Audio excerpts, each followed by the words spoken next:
fresh cucumber, which we're going to be using inside of it. All right, yeah, nice one. To put in the cucumber into the blender like this. So this is the ginger, which I'm going to be using, and we're going to put a little portion of fresh ginger in it. Nice one. We're going to squeeze out this lemon.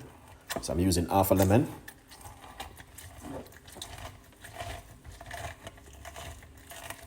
Here it is. That's the lemon. But I do not like to use leftover lemon, so I may just use everything.